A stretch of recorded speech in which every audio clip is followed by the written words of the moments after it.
అక్కడి ప్రజానికం అంతా కూడా అన్నిటి పక్కకు నెట్టి పార్లమెంట్ ఎన్నికల్లో జరిగినటువంటి నష్టం మళ్ళీ జరగద్దు, మళ్ళీ మోదీ గారినే మనం ఆశీర్వదించాలి, మోడీ గారినే స్ట్రెంథన్ చేసుకోవాలని చెప్పే సంకల్పంలో ఇవాళ హర్యానాలో గొప్ప మెజార్టీ ఇచ్చి భారతీయ జనతా పార్టీకి పట్టం కట్టింది.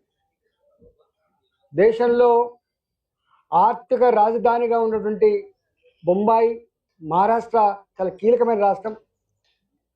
అక్కడ కాంగ్రెస్ పార్టీ ఎన్ని రకాల విష ప్రచారాలు చేసినప్పటికీ కూడా మహారాష్ట్ర ప్రజానికం వాళ్ళ ఆత్మను ఆవిష్కరించి మీ అబద్ధపు ప్రచారాలు, మీ మోసపు ప్రకటనలు, మీరిచ్చేటువంటి హామీలు చెల్లవి, ఇక్కడ మేము విజ్ఞులం, మేము అంత అమాయకులం కాదని చెప్పి మహారాష్ట్ర ప్రజానికం కాంగ్రెస్ కూటమికి చెంప చెల్లుమనిపించింది.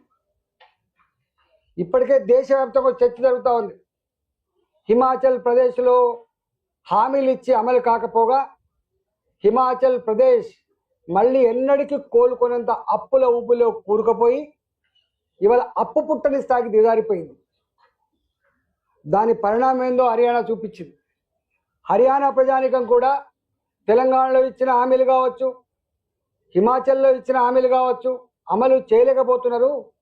కర్ణాటక సౌత్లో చాలా గొప్ప రాష్ట్రంగా ఉండేటువంటి కర్ణాటక కథమైపోయింది, మనం కూడా కథమవుతామని చెప్పి హర్యానా ప్రజలు కూడా ఆలోచించుకొని స్టేబుల్ గవర్నమెంట్ ఉండాలంటే, ఆర్థిక పురోగమనం జరగాలంటే, ఉద్యోగ కల్పన రావాలంటే, శాంతి నెలకొనాలంటే హర్యానా భారతీయ జనతా పార్టీ చేతిలో ఉండాలని చెప్పి భావించింది.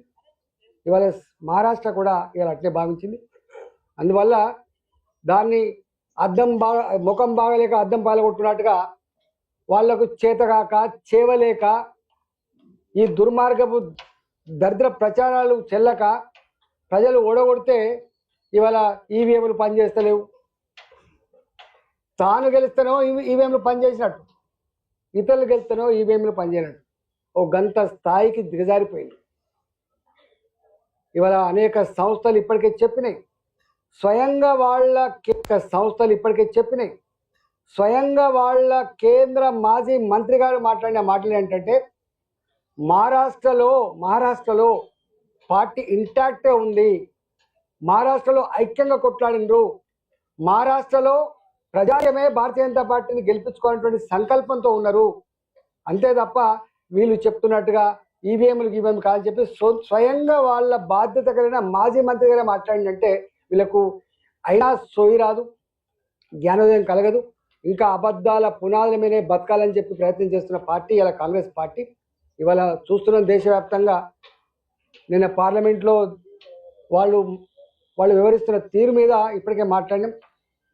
మోదీ గారి ఎదుగుదల భారతదేశం యొక్క కీర్తి ప్రతిష్ట పారాలని ఇవాళ విదేశాల్లో ఉన్నటువంటి కొంతమంది దుర్మార్గులు, పెట్టుబడిదారులు ఇవాళ భారత ఆర్థిక వ్యవస్థ చిన్నాభిన్నం చేయాలి, భారత పురోగమనాన్ని అడ్డుకోవాలి, మోడీ ప్రపంచవ్యాప్తంగా చాలా స్ట్రెంథన్ అయిపోతా ఉన్నాడు అని చెప్పి అట్లాంటి అమెరికాలో కూర్చున్నోళ్ళు, ఇతర దేశాల్లో కూర్చున్నోళ్ళు కుట్రలు చేసి ఇవాళ వాళ్లకు పావులుగా ఉండేటోళ్ళు ఇక్కడ కాంగ్రెస్ పార్టీ దాని అలయన్స్ పార్ట్నర్లు అయిపోయినాయి. ఇది ప్రజానికం అంతా కూడా అర్థం చేసుకుంటుండ్రు. ఇవాళ సోరోస్ అంటోడు అమెరికాలో ఉన్న ఎవరి డబ్బులు ఇస్తాడు, ఏం చేస్తాడు, ఇక్కడ ఇలా బంగ్లాదేశ్లో జరిగేటువంటి నరమేధానికి ఎవరి సూత్రధారులు, ఏమైపోతుంది. కానీ ఏది ఏమైనప్పటికీ కూడా ఇవాళ భారతీయ జనతా పార్టీ ఇవన్నిటి కూడా గుండెల్లో పెట్టుకొని దేశ ప్రజానికాన్ని, దేశ ప్రతిష్టని ఎట్లా కాపాడుకోవాలో మోడీ గారు ఇప్పటికే ఆలోచన చేస్తా ఉన్నాడు. ఇవాళ నేను తెలంగాణ ప్రజానికానికి మేము కలిసినప్పుడు చెప్తా ఉన్నారు, ఇవాళ 100కు 100% మళ్ళీ దేశంలో పాశ్చాత్యం మొదలైంది. ఈ దఫా తెలంగాణ గడ్డ మీద ఎగరాల్సిన జెండా కాషాయ జెండా, గెలవాల్సిన పార్టీ భారతీయ జనతా పార్టీ అని చెప్పి నాకు వచ్చిన రిపోర్ట్లలో ప్రజల అంతరాత్మ ఉంది. కాబట్టి మంచి ఐక్యంగా పనిచేసుకుందాం, రాబోయే కాలంలో గెలిపించుకుందామని చెప్పి మాకు దిశానిర్దేశం కూడా చేసింది. కాబట్టి డెఫినెట్గా రాబోయే కాలంలో భారతీయ జనతా పార్టీ కార్యకర్తలుగా, నాయకులుగా, ప్రజాప్రతినిధులుగా, కార్పొరేటర్లుగా రకరకాల ఓట్లు కాబట్టి దీన్ని గొప్పగా విజయవంతం చేయాలని చెప్పి మా పార్టీ శ్రేణులకు, నాయకులకు, ప్రజలకు విజ్ఞప్తి చేస్తున్నాం. రాష్ట్ర వ్యాప్తంగా ఆటోల బంధు ఆ? ఆటోల బంధు ఆటో డ్రైవర్ల బంధు దానికి మీరు ఏమైనా సభకి మీద ఏమైనా ధన్యవాదాలు. ఇప్పటికే చెప్పినాము. వాస్తవంగా ఎంత బాధ అయిద్దంటే ఆటో డ్రైవర్లకి సంవత్సరానికి 12,000 రూపాయలు ఇస్తా అని చెప్పి హామీ ఇచ్చిండు. సంవత్సరానికి 12,000 రూపాయల అనేక హామీలలో ఇదొకటి.